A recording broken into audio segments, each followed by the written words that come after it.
Liang King was shaking. The girl said she didn't understand what her boss was talking about. King Lai said that if she wanted to, he could try to find out how their lives turned out. She turned abruptly to him and asked if she could really find them. King Lai said they wouldn't be able to find out until they tried. Liang King turned away and rubbed her eyes. She said that the guy was able to persuade her, and she still had some information about them. King Lai thought that a very fragile and vulnerable girl was hiding under the mask of the Steel Lady. Liang King opened her suitcase and said that she had managed to save some leads, and she did not think at all that they would ever be useful to her. She handed King Lai a small envelope and thanked the guy from the bottom of her heart. He promised that he would do everything to find them. A little later, the guy arrived at his mansion. Qin Ying was calmly sitting on the couch and working on her laptop. As soon as she heard footsteps, she looked at the door and smiled, greeting King Lai. The guy sat down next to her and asked if she really had a lot to do, because she looked very tired. King Ying said that these are all small things, and they will handle everything. King Lai asked the girl to tell how she feels, because she is about to have an opening. So much needs to be done, and also to transfer the burden of responsibility. Qin Ying said that everything was fine, and she just wanted to share some great news about it. She showed him the laptop monitor and asked him to look at it. She pointed to the screen and said that they were just starting to roll out, and they were already gaining great popularity. King Lai patted her on the head and said that she was a real guru in the world of cosmetics promotion. Qin Ying smiled and said that it was thanks to him that she could now stand at the helm of a cosmetics company, as well as run her own business. She said that a general meeting of representatives of the cosmetics business would be held in Yangchang tomorrow afternoon, and she was personally invited by the director from her previous job. Qin Ying said that she really did not want to meet this man. King Lai asked if she wanted to go there at all. The girl said that it was quite natural what she wanted. She said that, after all, this is the most important thing. The biggest meeting where you can make a lot of connections and acquaintances are never superfluous. The girl sighed sadly and said that if she went, she would follow everyone's lead again. King Lai smiled and asked if she really thought they were dreaming and seeing how to set her up. He asked again if she really wasn't worried about the Jong family corporation, but was still worried about her previous job. Qin Ying pouted and asked, so what if she was worried about it? King Lai smiled and said that everything was settled and he would go with her. After a while, Qin Ying took a shower while King Lai refreshed his bandages. He poured his energy into the wound and thought that something was obviously wrong with it. Qin Ying came out of the shower and anxiously asked if he was injured. She approached and began to inspect. The guy said that everything was fine and it was just a scratch. The girl said worriedly that King Lai was spending too much time on her business, and at this rate her parents wouldn't even have time to babysit their grandchildren. King Lai blushed deeply and said that he had already thought that the topic of grandchildren had been closed for a long time. The guy was delighted, after which he coughed a little. He turned to his wife and asked if she didn't like girls anymore. King Lai immediately regretted this question and thought that it was a forbidden topic. Qin Ying admitted that before meeting King Lai, she had one boyfriend and it almost led to her death. She stated that since then she has sworn not to fall in love with guys. She heard that she was not the only victim of that man, and now he is serving time in prison. And Qin Ying tried with girls, but it turned out to be another betrayal. King Lai took her hands. Realizing that the girl's heart had been broken, he asked her to remember that he would never let anyone hurt her again. The girl looked at him sympathetically. She regretted the way she had behaved with him before. Qin Ying wanted to say something to him, but he interrupted her and said that everything that had happened before was long gone. They both fell onto the bed, after which King Lai turned off the light. They were together all night. Qin Ying put her hand on her husband's shoulder and said that he was still injured, but not today. King Lai quietly said that it was just a scratch, and she shouldn't worry about it. Time passed quickly, and morning came. The janitor said that last night was a hell of a night, and today he would have to clean up for another half day. Qin Ying was setting the table. She told King Lai to wash her hands quickly and go to the table. The guy approached her and asked how her mood was and if she wanted a signature relaxing massage. The girl sat down at the table and, blushing slightly, said that everything was fine, and for now she could do without a massage. King Lai said that then they should get ready, because they need to go to some kind of Qin Ying convention. After a while, they went out together. The girl asked if they should have gone to the convention, and what in that case they were doing in the store. King Lai said that this was true, but he thought that they were getting more and more busy every day, and it was inconvenient for him to drive around in his parents' car, but his own was the best thing. Qin Ying walked up to one of the cars and asked how she was doing to the guy. She said that since childhood, she has only liked crossovers. King Lai opened the car and was about to get in, when suddenly someone called out to him and asked who allowed the guy to touch and enter the car. A man was running towards him. He asked if the guy had seen the price tag, and if he had left even one scratch, he would personally take King Lai's kidney. He thought he knew people who just stare and break. King Lai said he wanted to take a look first. He asked the seller if this model had a test drive. The man skeptically said that maybe there is, but he should be ready to post bail. He said that all sorts of people walk around, break the car, and don't buy it later. He said that this model is generally from a limited edition, and they cherish it like the apple of their eye. King Lai asked exactly how much the deposit was worth. The man said that it usually costs about 800,000, but judging by King Lai, they can at least find 600. King Lai asked in surprise if they had a deposit equal to almost the full cost of the car. The man said that this was the case, and it had long been common practice, and he would also give them a good discount. He himself thought that some beggar had come to them and was also asking for a test drive. He wanted to see how King Lai would change his mind on the go. King Yang took her husband's hand and said that the seller spoke as if they should also be grateful to him. She turned to King Lai and said that if they didn't know how to do business properly here, then they could just go to the next salon. King Lai agreed,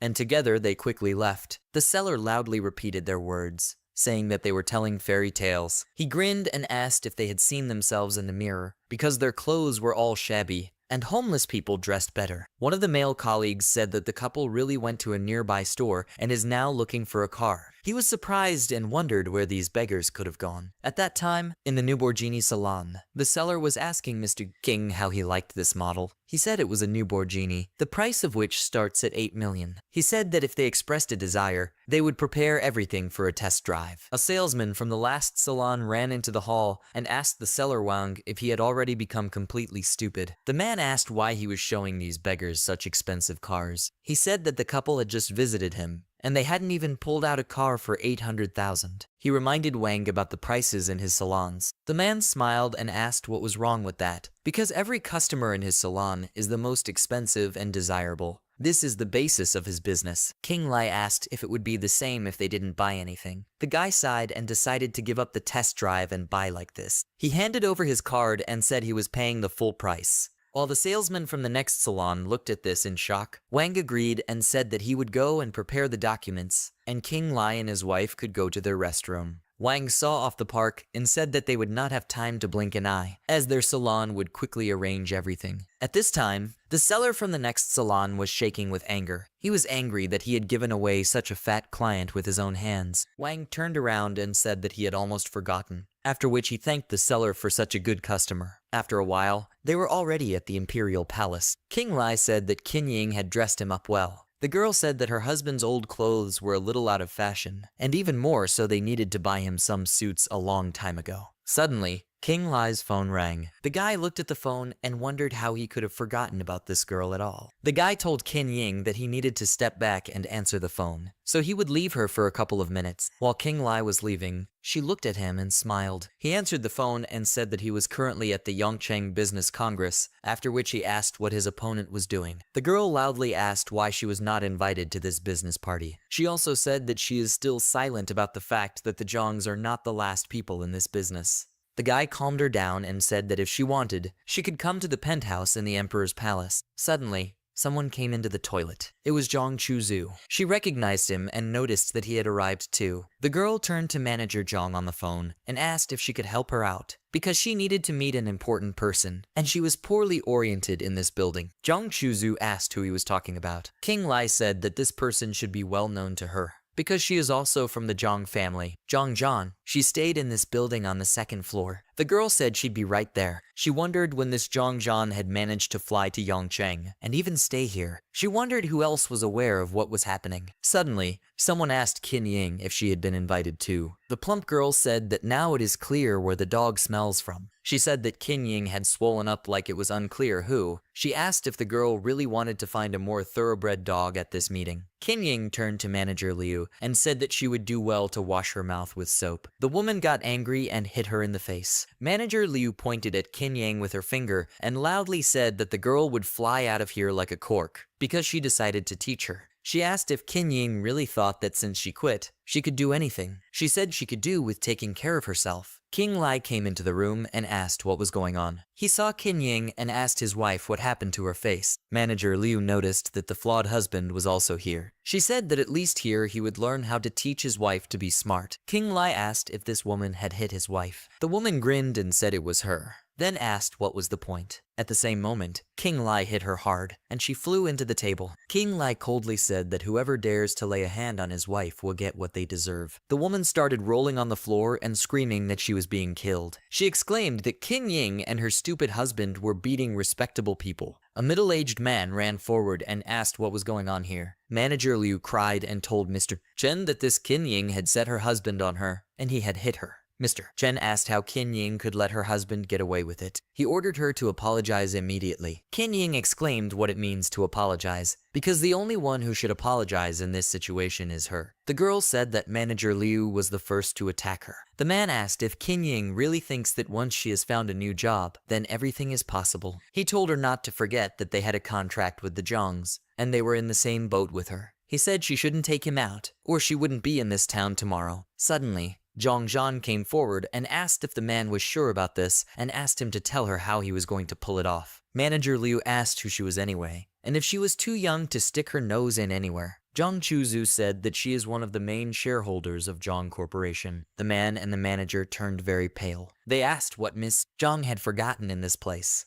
The woman awkwardly greeted Jong Chuzu and said that she was the administrator of Liu Ziyukin, and the gentleman next to her was Director Chen. Jong Chuzu reminded the woman that she had said something about their young lady Zhang. The woman started waving her arms and said it was just a misunderstanding. Liu Ziyukin pointed her finger at Qin Ying and said that she and Director Chen came to the business forum as decent people, and here all sorts of hands are spreading. The man supported the woman's words and told them to take a look at what the couple had done to their dear Liu's face. He added that King Lai and Qin Ying had said all sorts of things about the Jong company, and if he were Jong Chuzu, he would have dealt with them long ago. The girl sternly asked if they were from a cosmetics company. Liu Ziyukin and Director Chen smiled and confirmed this information. Jong Chuzu looked at them coldly and said that she was ending her cooperation with them, and the penalty would be reimbursed by the Jong company. Liu Ziyukin turned pale. She asked the lady if this was some kind of joke. The director was also scared and said they didn't need any penalty. Jong Chuzu smiled and said that she was completely serious. She pointed her hand at Jong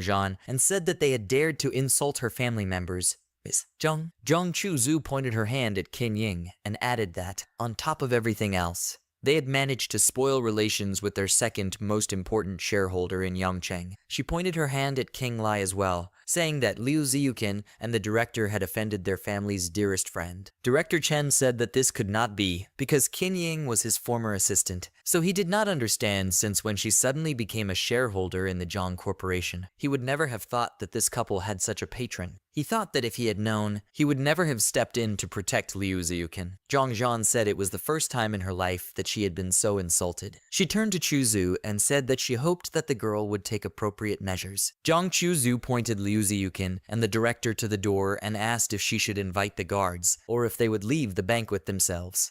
While these people were leaving in a hurry, Zhang winked at King Lai and said that she had clearly come for a reason. The guy thanked her. The girl raised her glass and said that if he really wanted to thank her, then he should bring her a glass of water. Qin Ying smiled and took the glass first, saying that Zhang had saved her today. The girl tried to take the glass away and asked what it meant. King Lai agreed with Qin Ying's words, after which he introduced her to Zhang as his wife. Qin Ying noticed the way Zhang was looking at her husband like a March cat. Zhang thought that King Lai's wife was quite interesting. She remembered that her brother had said something there, that the guy was married and everything else, and here she was, in full glory. With a little difficulty, Qin Ying finally snatched the glass from Zhang's hands. The girl turned to Mrs. Chu and said that she was just his friend, and there was nothing wrong with that. Zhang asked why his wife was clinging to the glass in the first place. Qin Ying smiled sweetly and said that Zhang was so charmingly spontaneous. She asked if the girl would mind if she replaced her husband for a while and helped her with the water. King Lai became nervous. The guy felt that it was time to get away from a difficult situation. King Lai raised his hand and coughed slightly, after which he said he had to go. The girls exclaimed in unison that he couldn't leave like that. The guy sighed and said he would go to the bathroom for a minute. As soon as King Lai was in the toilet, he said that these two girls would definitely take out his whole brain. He was angry that these girls had set up a serpentarium for nothing. Suddenly, Someone turned to him and asked if Mr. King was worried about something again. The guy replied to Jong Chu-zu that he did not know himself. Everything seemed to start well, and then something incomprehensible began. The girl smiled and said that it was because the guy was too good. King Lai turned away. He suddenly remembered and asked Jong Chu-zu if she could give Jong Jai a trinket from him. The guy handed Jong Chu-zu a small USB flash drive and said that there was a need to check the addresses of a couple of people. If anything,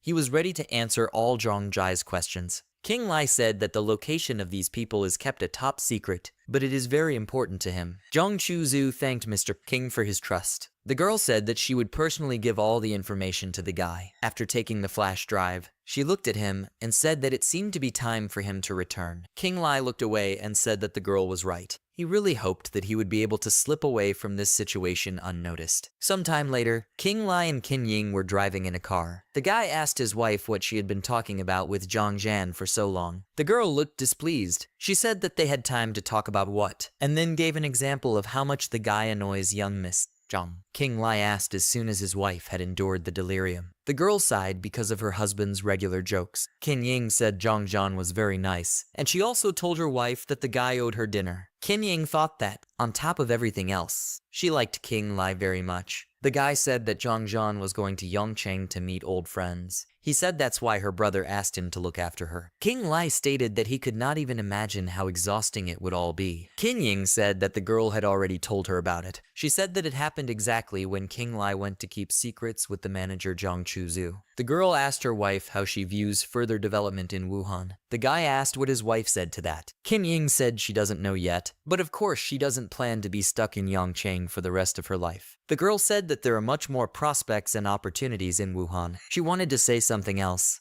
but King Li asked his wife to think about it, and when she made a final decision, they would talk. Jin Ying asked what King Lai thought about it. The guy didn't understand her question. The girl asked him if he would have gone with her or not. King Lai said that if she decided to do this, he would just close the clinic and start packing his bags. When they started to drive up to the house, little Chu Jai Tang, who was sitting on the doorstep, immediately noticed and ran towards them, rejoicing that her sister was finally here. Chu Jai Tang admiringly asked her sister if King Lai had really bought this luxurious villa for her. She said that the villa was simply magnificent, and no one had it, not even the richest. Jin Ying hit the girl on the head and told her to have respect for her elders. She asked how Jai Tang addressed King Lai, and then told her to call the guy respectfully. The girl looked at King Lai a little embarrassed and called him Mr. Son-in-law. The guy let out a tear. It was the first time he had heard Jai Tang call him that, but it sounded good. Continuing to inspect the house, Jai Tang said that now they live like real rich people. The girl asked King Lai how he was able to earn so much. She wouldn't have believed it if the guy had said it was all because of his cream. King Lai said that this was not surprising because he had worked very hard for this. King Lai asked her why she had come to them. The girl suddenly remembered and said that if he hadn't asked, she would never have remembered it. Chu Jai Tang smiled and said that in a couple of days there would be a small party at her school, and King Lai still did not say whether he would be able to accompany her or not. The girl said that she had not been able to find her son-in-law for several days. Everyone keeps saying that. You see, she has enough to do. So she came because he will definitely appear at home. The guy sighed, finding logic in her words. He thought about the fact that he had said it that day without even thinking about it. Chu Jai Tang asked him not to say that he would not be able to go, because these scumbags might attack her again. King Lai asked her if she was so afraid. Then why didn't she just go? The girl definitely refused this and said that she was not a coward, and she did not know what they might think of her at school. Qin Ying smiled and said that in case the guy had already given his word to Jai Tang, then he needed to go. The guy looked away and agreed. Qin Ying smiled and looked at her pouting sister. Jai Tang blushed and tried to say something about what had happened. The girl asked her son-in-law not to interrupt her. She was nervous, not knowing what she was saying. King Lai asked what she was hesitating about, and then told her to help him and show him what she was capable of. Chu Jai Tang jumped up joyfully and said that they were going to the kitchen to get some ribs. King Ying laughed and also offered to help them. After a whole month, everything went smoothly. King Lai looked at his assistant and thought that Liang King was working like an ox, and he still did not have a single word about her comrades. He kept thinking about how he could talk to her so as not to hurt her inadvertently. King Lai coughed. At the same moment, Liang King asked the boss if something had happened at the clinic. King Lai said that there was no reason to worry, and in a couple of days a group of healers, specialists in Chinese medicine, would come to them. The girl remained silent in response. The guy hesitated a little, then said that he had passed on the data of her colleagues, and as soon as there was news, they would be contacted immediately. Liang King was surprised. She thanked the boss. The guy handed her the keys and said they were from his villa, and she could make herself at home there for a while. He said that as soon as they settled in Wuhan, they would immediately send for her. The girl tried to refuse and said that there was no need for this, and she was forever in his debt. Liang King said that she would like to stay here and guard the guy's clinic. King Lai said that she was his friend and no longer owed him anything. King Ying addressed King Lai from the street. She asked him to hurry up, because they were already late for their flight. The guy waved at Liang King and said he had to go, and if something happened, the girl could call him. She looked at him and waved back. After a while, at the Lemon Villa in Wuhan, movers were actively sorting boxes of things. One of the movers told the others to be careful, because they were not unloading firewood. Jong Jun, King Ying, and King Lai were sitting on the sofa in the villa. Young Jong was telling King Lai how glad he was that the guy had made up his mind. He replied that he also missed his friend Jong. King Ying said it was all thanks to manager Jong, because she was the one who helped prepare the move and even set up a new place. Jong Jun said how cool it is to have many brothers and sisters, but sometimes it is very tiring. He asked if King Lai felt the same way. Jong Jun said that the most important thing is that they are all equal partners in the Jong Corporation, and this should always be remembered. King Lai said that now he knows who to contact in Wuhan. Young Jong laughed and agreed. He said that King Lai was like a brother to him, so from now on he didn't need to adhere to conventions. Jong Jun put his hand on King Lai's shoulder and said that he was meeting with a colleague of the guy today, so he would like to introduce them. King Lai wanted to ask what King Ying thought about this. The girl said that she would need to leave on business, and if they had any problems, she was always in touch. The guys were climbing the stairs in the Ming Palace. Jong Jun said that this guy should get a degree in Chinese medicine today or tomorrow, and his fame is booming all over Wuhan. Young Jong said that as soon as this guy returned to his native land, he immediately opened a huge clinic. He said that, in his opinion, King Lai is also planning to open in the near future, and his interest in traditional medicine is amazing, and so they could get to know each other.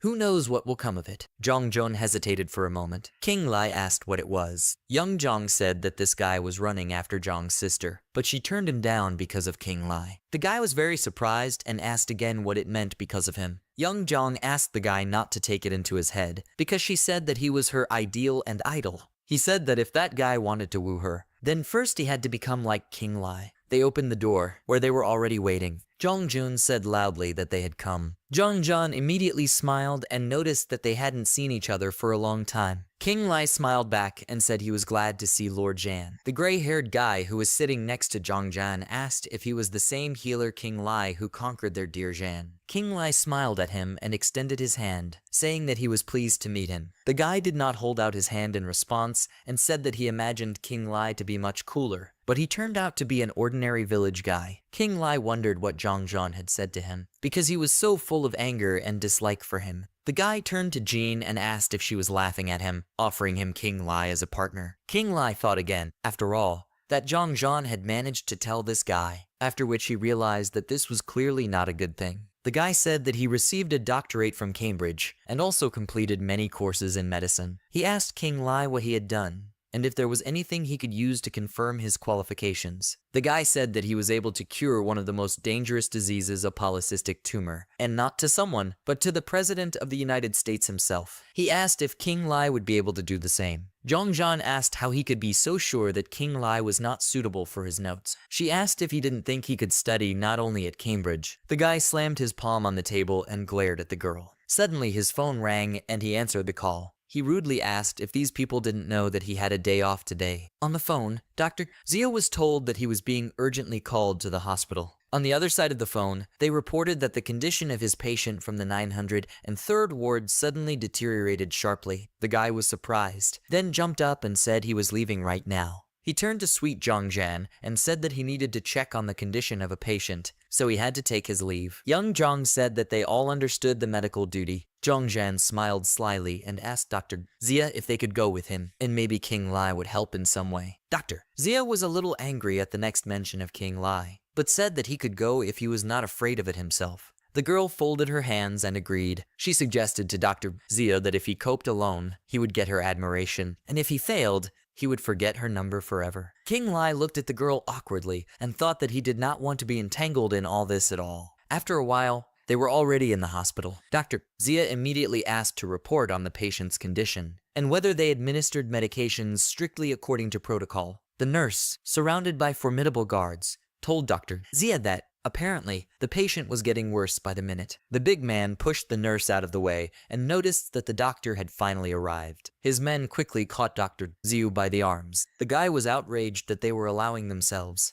Tears appeared in the eyes of the formidable man. He exclaimed that his master was on the verge of death. So why Dr. Zia was walking around was unclear to him. The man caught the doctor by the collar and reminded him that Zia himself swore that he would put the owner on his feet, and he, naive, believed him. Dr. Zia tried to calm him down and said that he had done everything according to protocol and there should be no complications. He asked the man to at least let him take a look and understand what had happened. The man put his hand on the doctor's neck and said that now he would teach him a little mind to mind. Dr. Zia turned pale. Suddenly, someone grabbed the man and asked him to remove his hand. King Lai, holding the man's hand, asked what the use of a crippled doctor was. He said that if he were a man, he would rather take him to a patient. The man viciously asked who he was, after which he asked again if he was going to defend this doctor and get slapped in the face. He tried to pull his hand out of the grip, but King Lai was stronger. The guy said he was just paying attention to the possible consequences. The man asked what it meant. King Lai said that now the patient's condition has not been fully diagnosed. He asked if the man vouched that this crisis was not a sign of recovery. He thought that this boy was talking sense, and it was immediately obvious from him that he could think well. After that, he let go of Dr. Zia's collar. The guy straightened his tie and wondered how King Lai was able to subdue this titan. He was scared, because the situation is such that you would not wish on the enemy. The man approached Dr. Zia's face and said that he shouldn't hang around here and go get the news right away. Otherwise, they would continue from the same place.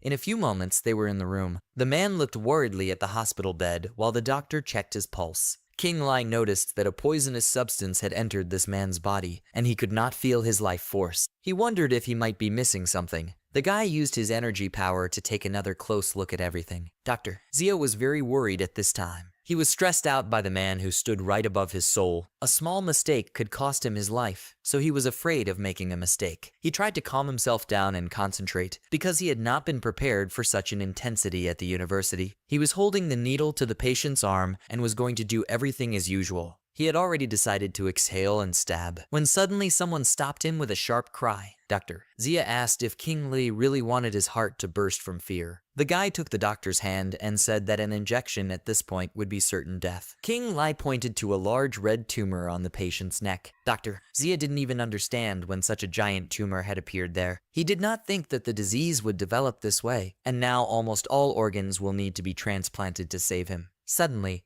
the patient began to shake. The man started shouting at Dr. Zia to save him, asking why he was frozen in one place. Dr.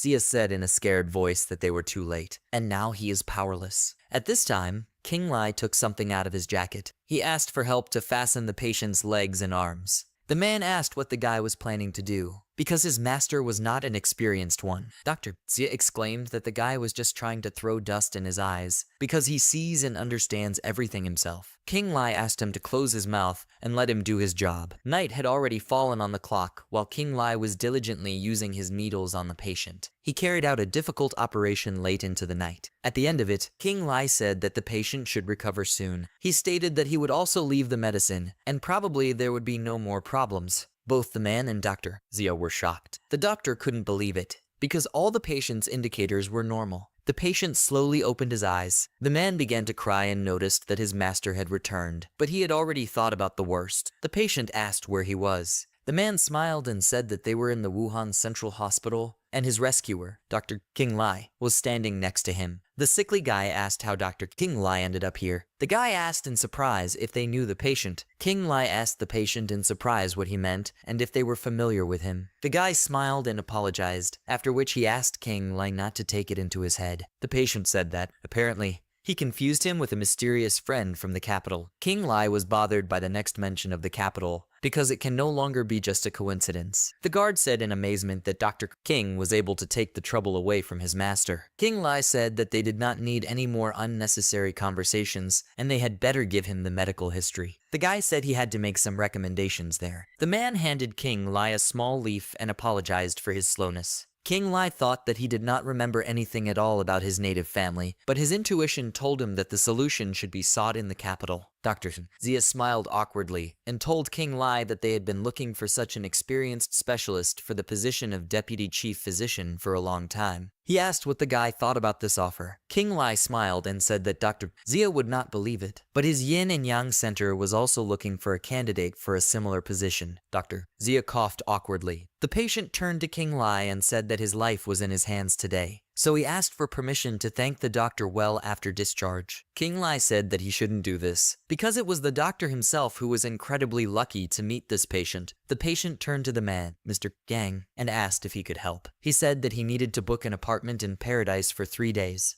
Mr. Gang bowed low and said he would do everything right away. The patient smiled and said that he hoped that Dr. King would not refuse to accept his gratitude. King Lai said that the patient should recover completely first, because the doctor did not do anything special. Sometime later, King Lai and Jong were driving in a car. Young Mr. Jong asked if his friend knew about the one he had saved in the hospital. King Lai assumed that this patient was a big shot, because he didn't look much like a mere mortal. Jong said that the guy is smart. He said that the bodyguards call him Xiu Xiao. Add to this the metropolitan accent, and there is no doubt that this is a member of the most famous Xiu clan. King Lai asked the name of the clan again. Jong said that Xiu and Jong are 2 of the oldest families in the capital, and it is doubly strange that they have forgotten in this city. Jong asked if the guy remembered asking him to find his blood jasper. He said it was supposed to be a surprise for the holiday next week, but bad news came about his grandfather's well-being. Jong said that they had tried everything, but there was nothing left but to turn to King Lai once again. The guy reminded the young Jong of the words that they were like brothers now. Jong asked in surprise if King Lai really wanted to say what he thought. The guy smiled and said that if it could be cured, that he would do everything in his power. Young Jong thanked King Lai. He also added that his siblings have already contacted the CEO of the cosmetics company, and the guy has nothing to worry about. King Lai thanked him. 3 days later, a stormy party was held in the Paradise Entertainment Complex. Xiu Xiao, standing next to King Lai,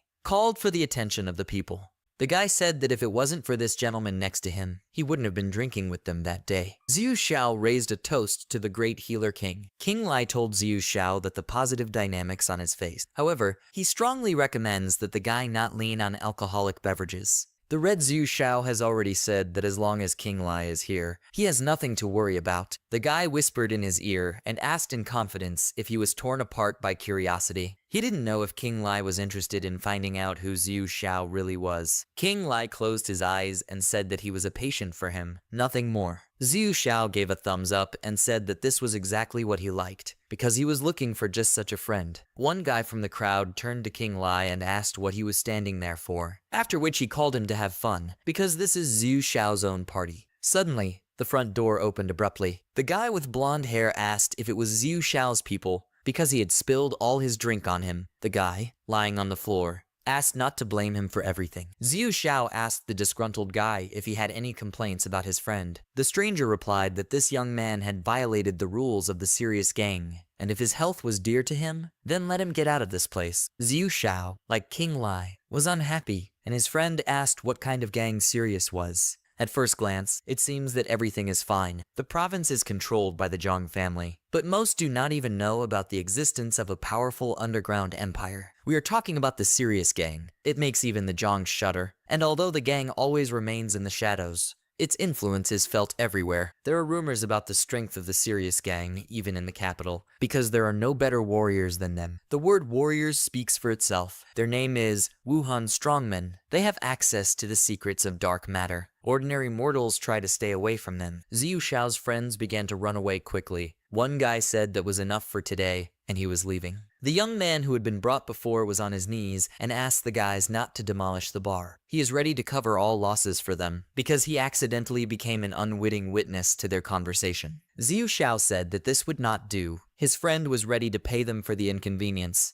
but it would not be enough. So the guy would add, they just need to name the amount, and they would part in peace. The gang looked at Xiu Xiao in surprise, and then laughed out loud, and the guy in the center asked if he really thought they needed money. He said that if a guy wants to fit in for his friend so much, then he should take one hit and resist. Then the friend will be forgiven. Xiu Xiao thought that it looked like the guy was just laughing at him. King Lai, who was standing behind him, asked about their gang. He put his hand on Xiu's shoulder and asked if he would mind if King was hit. Xiu Xiao was surprised that his friend didn't leave with everyone. King Lai turned to the young man and told him to just trust him. And Xiu Xiao shouted that the guy did not know what kind of people they were. What they are doing is not cheap show-offs. King Lai told Xiu Xiao to calm down because they would just have a little fun and not complicate anything. He came forward and told the gang leader that he was ready to take his hit. The guy rushed at King Lai, saying that he was saying a lot of empty words. He swung, enveloping his fist with energy. However, King Lai deftly dodged, blocking the blow. The bandit was surprised and thought that this could not be. Was the guy familiar with the mysteries of dark matter? He swung again and said he couldn't dodge forever. This time, King Lai caught his fist and then threw it aside. Because of this, the bandit uttered words that the guy is not an ordinary one. Now he should not expect mercy. King Lai swung back and shouted the words that this was his mercy. Two fists collided in the attack as Xiu Xiao shouted that it was enough. He said that he was a scion of the Xiu family in the capital, and his name was Xiu Xiao. The guy said he didn't think anyone in their right mind would want to cross his family's path. The bandit thought that he was not untouchable. It would be better to tell where he found this militant. He scratched his neck and turned to Xiu Xiao, saying how he had not guessed right away. He said that since he was personally interested in this conflict, they would certainly hush it up. Xiu Xiao said with a smile, "What kind of acquaintance can there be without a good fight? Nevertheless, he is incognito in this place, so I would be grateful if they would keep his little secret a secret." The guy replied so that Xiu would even think about worrying about such a trifle. He turned around and then told King Lai that he could not have expected such skill from him, so he asked who he studied with. King Lai replied that he was a simple healer and sometimes trained for himself, no more. The guy said that since he did not want to tell, then let him say so. He waved at him and said that if King Lai decided to change his field of activity, then Sirius was ready to accept him. If the guy only hinted, they left, and Xiu Xiao put his hand on the doctor's shoulder and said that he did not know that the guy was so in control of his body. King Lai said that the guy probably just wasn't ready for the bloodshed this time. Xiu laughed at these words and said that the guy was too modest. He has only 2 days left before returning to the capital. Young Mr. Xiu said that if fate brings King Lai to his region, then let him remember that he is the most welcome guest, and they will come off at the highest level. Sometime later, the guy was on the phone at King Lai's house. Someone asked him if the guy had forgotten that they were planning to visit the capital together. King Lai took out the precious stones from the closet and asked about the fact that he had 3 more days before next Monday. He was told that the Jongs were one of the most respected clans in the capital. They should try to think through everything to the smallest detail. King Lai then offered to go tomorrow, to which they replied that they would pick him up at 8 in the morning, and they would decide everything on the spot. He turned off the bell and looked at the stones in his hands. He may have to go to the capital tomorrow. King Lai had never seen Jong so worried before. King Lai put the stones on the floor and said that he needed to concentrate. Today was the first time he met a person who had a skill very similar to his, and it seems he could feel that the guy had not meditated for a very long time. The methods of working with the body, which the teacher taught King Lai, brought the guy a lot of money. The guy sat in the lotus position and closed his eyes. He thought that now it was beginning to seem to him that the teacher had a completely different purpose, hidden from him. He needs to find out what or who forced his parents to flee, and, in the end, what kind of force it was that they were so carefully hiding from. He doesn't even have a clue yet. Now he needs to put his own forces in order. The Jongs are still helping him with the search, but he is afraid that he will not meet his parents. It was morning. Jong stood outside King's house and asked if the guy was ready and if he needed help. King Lai replied that it was almost done and he was already on his way. He went down and began loading the boxes into the trunk, which is why Jong asked what it was. The guy replied that these were clothes and food that Qin Ying had bought for him in Wuhan. He suddenly remembered that he had forgotten his shoes,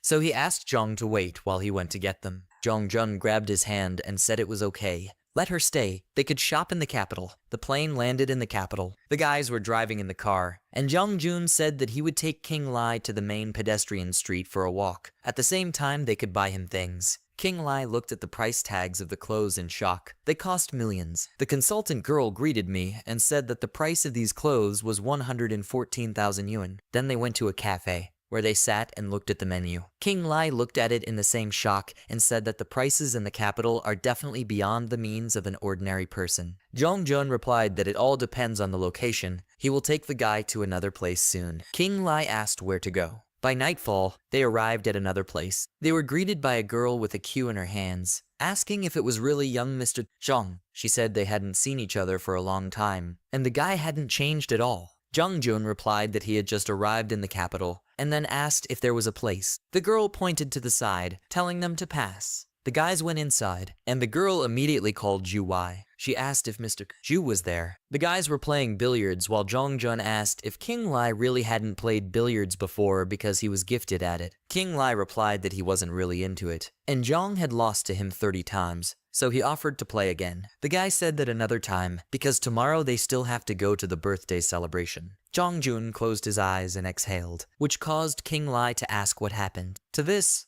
the guy replied that it was about the holiday. He was afraid that it would not be so easy to return. King Lai asked if there were really those inside who could interfere, to which Jong replied in the affirmative. His father was betrayed. One of the family members got into an accident, so the head expelled them. Even if Jong catches the man who betrayed his father, he won't have a chance to explain everything to his grandfather. He said that. Therefore, tomorrow, he hoped King Lai would have a chance to examine him and find out how he was doing. The guy replied that he would do so. Suddenly Ju Wai came in, followed by several policemen. Ju turned to Jong and said that he had not thought that they would meet again. Jung swore at the guy, and he told the police chief that they had started a fight here and damaged property, pointing at the guys. The man ordered to detain these two and interrogate them. Jung pushed King Lai back and told him to leave because the Ju family had come for him. He told me to find his father. He will help. King Lai asked if the Ju family was strong, to which Jung replied that although they were not the top, they had great influence in the capital. King Lai asked if it was comparable to the Zhu family, to which Jong asked about it. King Lai confirmed his words, and Jong replied that the Zhuo family is strong, but it is still far from the Zhu family. Jong asked why King Lai had asked, to which he reminded that he had met a guy in Wuhan, so he would call him. King Lai dialed the number, and Ju Wai laughed and said that this guy was in this place for the first time, and was already going to call for reinforcements.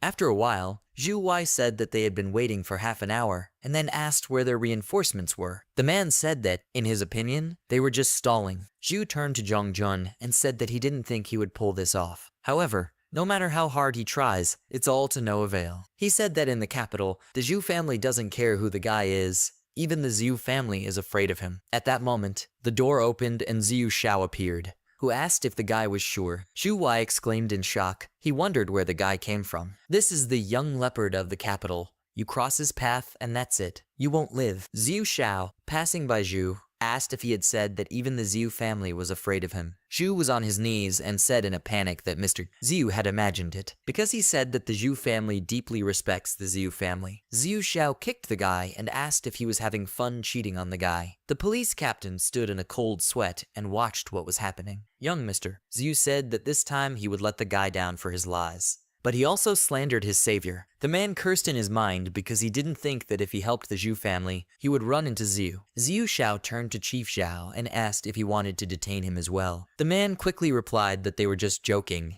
He hadn't thought at all. He pointed at Ju Wai and said that he had threatened him, promised to harm his family if he did not help. The guy on the floor swore at the man. Ziyu Xiao kicked him again and asked who allowed him to speak. He told me not to see them anymore, and then he told me to get out. Everyone quickly left the room. Ziyu Xiao talked about what it means that this is the friend that King Lai mentioned, pointing to Jong, and then added that if so, then he is also his friend. He asked King Lai when he managed to arrive in the capital, but did not say a word to the guy. King Lai replied that they had just arrived, and then thanked the guy. Ziyu Xiao replied that it was not worth it, and then asked what business he was in the capital on. The guy replied that he and Jong had come to present gifts to the old gentleman, and at the same time to check his health. Young Ziyu said that, judging by what his Ziyu family had heard, the old man was not just ill. At this time, a large crowd of people gathered in the capital, right outside the Jong family's house. Jong Jun's father asked his son if the gift from them was ready. Young Jong smiled and told his father to relax, because he had it. After that, the guy pulled out a small box.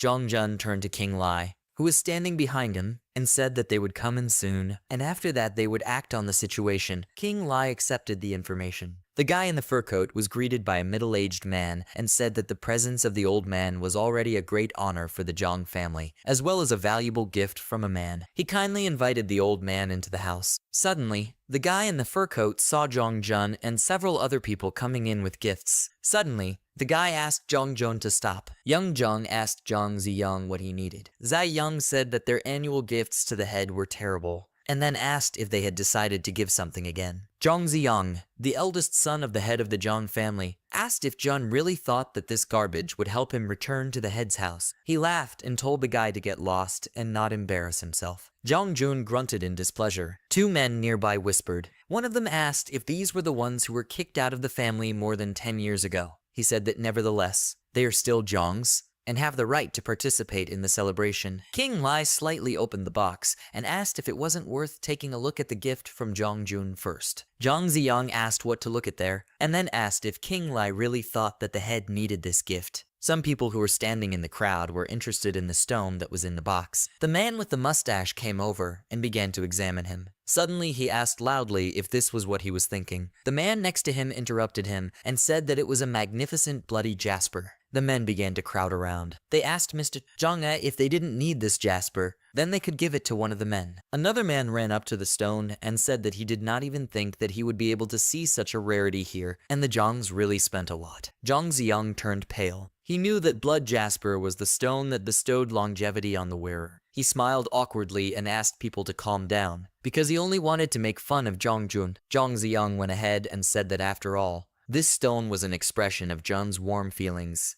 and therefore they would have to accept it. Zhang Jun asked loudly if they could come in now. Ziyang told them to leave the jasper and go to the banquet. Walking through the beautifully decorated hall, Jun said that the Zhang family in the capital is one in words, but in reality it is completely different. Jun's father hit the guy in the back of the head and told him to be quiet because someone might hear him. The man turned to King Lai and asked him to look for a place to sit while they greeted the head. King Lai agreed and said he would wait for them here. The guy didn't look for long and quickly sat down on a bench. He thought that the Zhang family's connections in the capital were serious. Everyone from the Zhang family here is an important person in the army, government, or business. They control the main clans throughout the country. King Lai was afraid that it might be difficult for Zhang Jun to return to the head's house. Suddenly, someone turned to King Lai and said that they had been looking for him for half a day. The guy looked up and saw Zhu Yingzhan in front of him, who was cheerfully waving at him. He was surprised that this guy was here too. King Lai stood up and asked what was the fate of Zhu Yingzhan here. The guy said that his family cooperates with the Zhang family, so he and his brother were sent to convey congratulations to the head. Zhu Yingzhan turned around and said that he had run into King Lai very successfully. He invited the guy to go and meet his brother and sister. After a while, they found themselves next to them. Zhu Yingzhan introduced King Lai to his brother and sister, also talking about what he had already told them about him. Zhu Shiyi, the second daughter of the Zhu family, smiled amiably and asked the guy if he was the Dr. King who saved her little brother. King Lai smiled and folded his hands. He said that it was, and his name was King Lai. At this time, Zhu Ziyang introduced King to Lai Zhu Qiang, the eldest son of the Zhu family, who was sitting silently. King Lai looked at the guy carefully. As soon as he noticed this, Zhu Qiang smiled and asked Dr. King what happened and if it could be that he had something on his face. King Lai apologized for his tactlessness and said it was just a professional habit. Zhu Qiang asked if Dr. King thought he was ill with something. King Lai said that if he was not mistaken, Zhu Qiang had only recently returned from a mission. The guy confirmed the doctor's words and asked him to continue. King Lai said that even if Zhu Qiang's Kai energy is fine, the injuries accumulated over the year led to an increase in the element of fire in the body, which caused the manifestation of the disease. Dr. Ben's King said that the guy should not go on dangerous missions again in this condition. Zhu Yingzhan and Zhu Shiyi anxiously asked their brother if he was ill. King Lai seriously said that if Zhu Qiang neglected his health again, the disease could become incurable.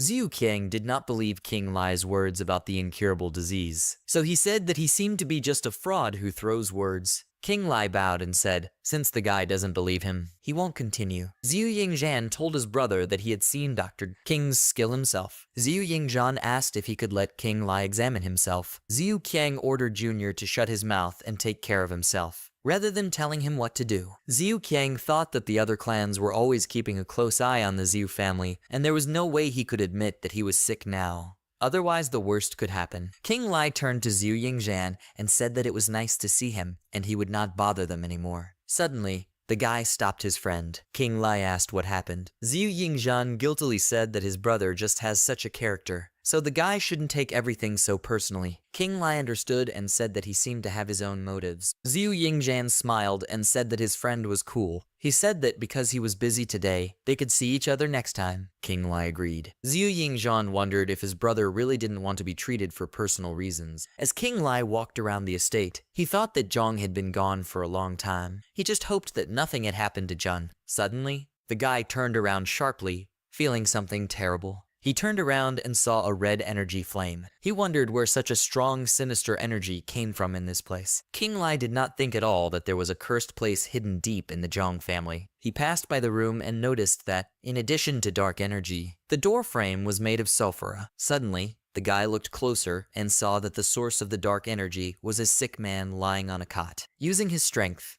King Lai broke the lock into the room. A terrible energy began to envelop the guy. He realized that it was bad, and it was an evil spirit. King Lai resolutely raised his head to use his needles. He attacked the evil spirit. In every place where the needle touched him, the spirit dissipated. He wondered why this energy was so similar to the one in the hotel last time. The energy enveloped the guy even more. King Lai exclaimed, asking why this energy was rushing and rushing. He dodged the attack and remembered that the old man who taught him had said that everything obeys certain rules. He carefully dodged attacks and thought that, fortunately, he had learned from the old man a way to hack such things. After quickly making his way, King Lai noticed the artifact that was the source. The guy tried to get through, but the energy enveloped him more and more. He cut the spirit with his needles again and quickly got to the skull-shaped artifact. With his needle, he pierced the center of the skull, after which all the energy of the evil spirit evaporated, and he was left in an empty room. King Lai exhaled and said that whoever did this was really strong, and it was very good that he had time to prepare before leaving. King Lai looked at the old man and wondered how he had come under the influence of such a powerful evil. The guy took the old man's hand and said that, fortunately, King Lai discovered it in time. He wrapped himself in energy and picked up his needle, then brought it to the old man's forehead. Extremely quickly, negative energy began to flow out of the old man, and he woke up. King Lai happily noticed that he had woken up. The old man looked at King Lai and asked who it was. The guy said that he was just a doctor who came to a festive banquet. The old man got up and said that it seemed he had almost died on his own holiday. King Lai was surprised and asked if it was Mr. Jong. He asked if that meant there was a banquet in his honor today. The old man confirmed this and said that he was already quite old. He did not think that he would be destroyed by the hands of the man he had chosen himself. King Lai asked what he was talking about. Mr. Jong said that if it wasn't for his son, he wouldn't be in such a state right now. King Lai looked at him knowingly. He said that Zhang Liming's family had asked him to cure the old man. Mr. Zhang said that he did not expect at all that they not only did not hate him, but also wanted to cure him. He said that in addition to his treatment, they must be hoping for a return to the family. King Lai confirmed this information and awkwardly said that there was nothing to hide from Mr. Zhong. At Zhong King's house, Lai helped old man Zhong, who said that he also wanted to let Lai Ming and Zhong's family return. However, he was afraid that his condition might affect this. He put his feet on the floor, still sitting on the bed. King Lai looked at his legs and thought that it looked like that energy had already led to necrosis of the nervous system of the leg. He thought that he could try using 9 kinds of Fu Roman 11 needles. King Lai told the old man that if he only wanted to regain basic sensitivity, then it wouldn't be difficult. The man looked at the guy in shock and asked if he would be able to stand up again, to which the guy replied that this was not entirely true. Mr. Zhang lowered his head and said that he must have hoped too much. All the eminent doctors who were brought to him turned out to be helpless. Suddenly, King Lai added the words that he wanted to say that a man would be able to move freely like an ordinary person. He offered the old man, who was in shock, to make a bet. If he cured him, the old man would allow the Jongs to return, and if not, the guy would accept his punishment. While King Lai was taking out a set of needles, Jong laughed and accepted the argument. However, he added that if the guy wants Li Min's family to really come back, he needs to settle something else. It was time for the Zhong family clan meeting. Zhong Chengzi, the current head of the Zhong family, sat at the head of the table. The man next to him was unhappy that the old man not only woke up, but also called Lai Ming to the meeting. Zhong Chengzi said that he had gathered everyone today in order to make an announcement. He decided to let Lai Ming's family return to the main family. Zhang Ziyang stood up and addressed his grandfather, saying that he had really forgotten about what had happened, and it seemed that the disease had clouded his mind. The guy's father hit the table and asked how he was talking to his grandfather. He said that the old man could not let a man who had stumbled back so easily. One of the men supported him and said that there were no such precedents in the Jong family. Zhang Chengzi turned to Lai Ming and told him to explain what had happened then. Zhang Lai Ming held out his hand and papers were distributed to everyone, and he asked everyone to look at the documents related to that accident. Zhang Jun handed out the documents to everyone, and people began to look at them. Zhang Ziyang's father turned to the old man and said that at least he also wanted Lai Ming's family back. However, it seems that the senior members do not trust these pieces of paper. He asked to listen to himself. King Lai intervened and apologized,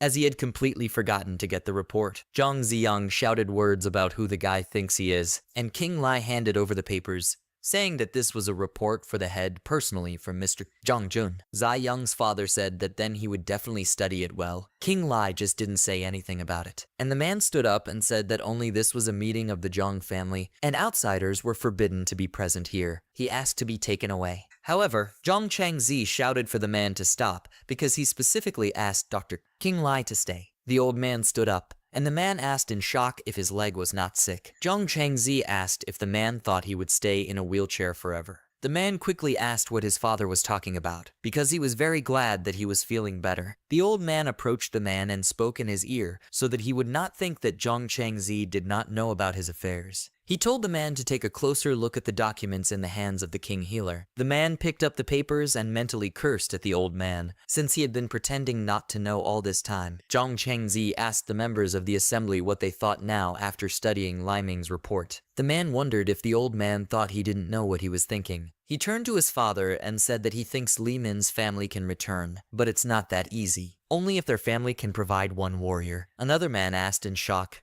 because the training had not been conducted for decades. So what can we talk about? Another man said that if the family had a warrior, then they could be among the top of the clans. The woman told the gentleman that even if Lai Ming's family was treated unfairly, he still bears some responsibility. One man agreed with her and said that if the man returned with the warrior, then it wouldn't matter what the others said. Zhang Chengs rubbed his chin, thinking, there are rumors that if an ordinary person wants to reach the first step on the path of a warrior, he must not only be gifted, but also continuously train for more than 10 years. The old man asked Lai Ming about the current level of Jun, to which the man replied that despite the youth and strength of the guy, it takes decades to become a warrior. Zhang Jun put his hand on his father's shoulder and said that they continued to bother them, and why they were still messing with them. Zai Yang's father stood up and said that means Jun refuses. Then there can be no question of returning. Zhang Laiming sighed and said the words that it looks like they will not return to the capital in this life. The meeting ended. Zhang Jun, Lai Ming and King Lai sat and drank tea. Lai Ming, holding the cup in his hand, said that he did not think that the head would suddenly put forward a condition with a warrior. Jun turned to his father and asked if they had any other options besides a warrior. King Lai was thinking at this moment that they were really talking about someone like that guy from the Serious Gang. He suddenly asked the guy if he had heard about the Serious Gang, to which Jun asked about the gang again, and then asked why the guy suddenly asked about it. King Lai said that the last time they exchanged a couple of punches in the bar. Jun exclaimed in shock that they were warriors, and then asked if the guy was okay. King Lai replied that of course he was fine, otherwise how would he be sitting in front of him now? Jun slapped his forehead for asking such a stupid question. Mr. Zhang Laiming jumped up and asked about the fact that King Lai turns out to be a warrior too. The guy replied that he himself did not know what exactly this warrior of theirs meant. Jun said that his friend from Shanghai had talked about them. In their world, there is a special group of people who live outside the rules. These people are warriors. They are divided into 9 levels, and lower level warriors are proficient in martial arts. The 3rd level can split a boulder with the palm of its hand, and the warriors of the highest level are able to move mountains. At that time, Zhang Jun considered his friend's words to be simple chatter. The guy asked King Lai if the Serious Gang members were as strong as he described. King Lai replied that maybe he had exaggerated a little, but they were really much stronger than an ordinary person. Jun turned away and said that he understood, and then turned back to King Lai and asked if the guy could split a boulder with his bare hands. King Lai replied that he had not tried it somehow. He added the words that if Jun just wants to reach such a level, then it is possible. Mr. Laiming asked if King knew how to help them. The guy replied that if the head requires it, then you can try something. Night fell. Jun left the room in his pajamas, yawning, when he suddenly smelled something. He said the words that it was night outside. Who was in the kitchen? At that time, King Lai was there. cooking something. He looked at the ball in his hand and said that everything was right. The smell and color were the same as the old man said. A sleepy Jun came into the kitchen and asked King Lai what he was doing. The guy handed him a bowl and told him to take a look. Jun asked what it was, and then took a few balls in his hand. The guy looked at them and asked King Lai if his body had produced these balls. King replied that of course not. Jun sniffed them, and then eagerly told the guy that they had a great flavor, and then asked what it was. King Lai asked if he wanted to become a warrior. He lowered his hand and said that before starting the asceticism, the teacher gave him these pills to cleanse the bone marrow. Jun immediately popped the balloons into his mouth. He said that they were also delicious, and King Lai stood in a little surprise. He turned to the guy and asked him if he had eaten two at once. To this, Jun asked what was wrong with it, and then assumed that there was a King Lai ball there. He patted the guy on the shoulder and said that he was already strong, so he shouldn't be greedy. King Lai uttered the words that this is too much for one time, and they need to be combined with others. He started telling the guy about the side effects. It was morning, and there was snow outside. Mr. Jong Liming walked around the room and wondered where Jun had gone at such an early hour. He saw King Lai, who had left the room, and asked if he had seen Jun. The guy mumbled a bit, and then said that he must still be training. Jongjun enthusiastically said that he did not expect King Lai's pills to be so strong at all, and he almost died that night. Dr. King said that it wasn't about his pills, but that they couldn't have been eaten yesterday. Young Jong said he couldn't help himself. The guy loudly asked King Lai to take it easy, because his whole body hurts. At this time, a curious Zhang Liming was standing outside the door and listening to their conversation. Their conversation prompted my father to obscene thoughts,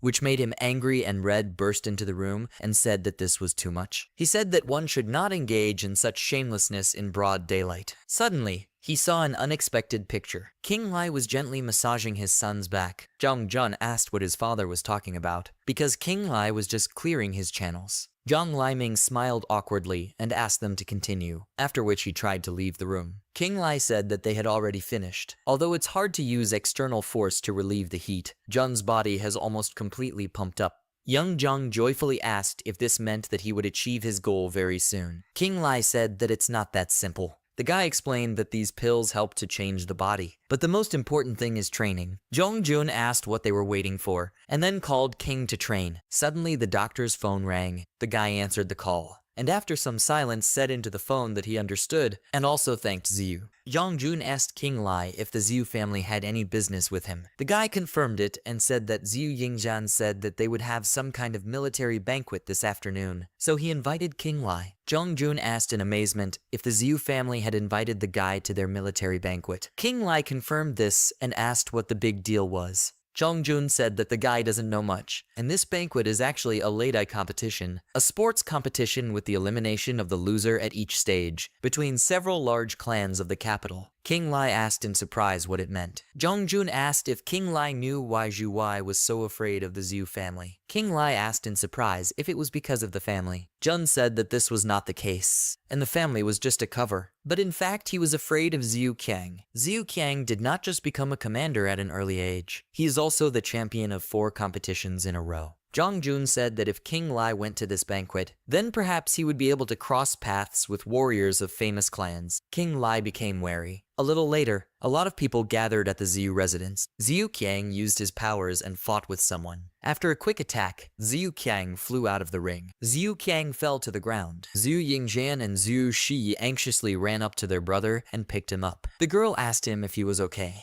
The warriors were shocked that Xiu Qiang had lost. One of the guys noticed that he had lost within a few rounds. He said that it seemed to be all Xiu Qiang was capable of. They were both level 4 warriors, but the guy didn't understand why there was such a big difference between them. One of the guys said that it seems that the position of the commander of the Xiu family is in question. King Lai looked at the situation in this ring with concern. Zhu Yingjian and Zhu Shi held their brother's body on top of them and told them to be patient for a while, because the doctor would be coming very soon. King Lai approached them and asked what had happened. Zhu Yingjian was immediately overjoyed as soon as he saw his friend. The guy said that his brother was inadvertently injured in the battle. He asked if King Lai could see if he was okay. Xiu Qiang said there was no need for that, and it was just a minor wound. Zhu Yingjian told his brother that now was not the time to bicker. He told Zhu Qian to let King Lai examine him, because he had already seen for himself how talented the guy was. Zhu Shi agreed and said that Dr. King Lai had saved Zhu Yingjian's life. As soon as he took off his t-shirt, a large scar appeared on his chest. King Lai said that Xiu Kang's wound is old and difficult to treat. He said that previously it was possible to do without meditation and rest, but now all the channels are damaged. Xiu Yingzhan asked in surprise what old meant, and whether it meant that his brother had already fought with a wound. Xiu Kang asked Yingzhan to be quiet, because he couldn't let the others know about his old wound. Xiu Yingzhan tried to challenge this decision, but his brother interrupted him. Xiu Kang stated that not only strength is important, but also the will to win. Suddenly, a realization came to King Lai. The guy handed his pill to Xiu Kang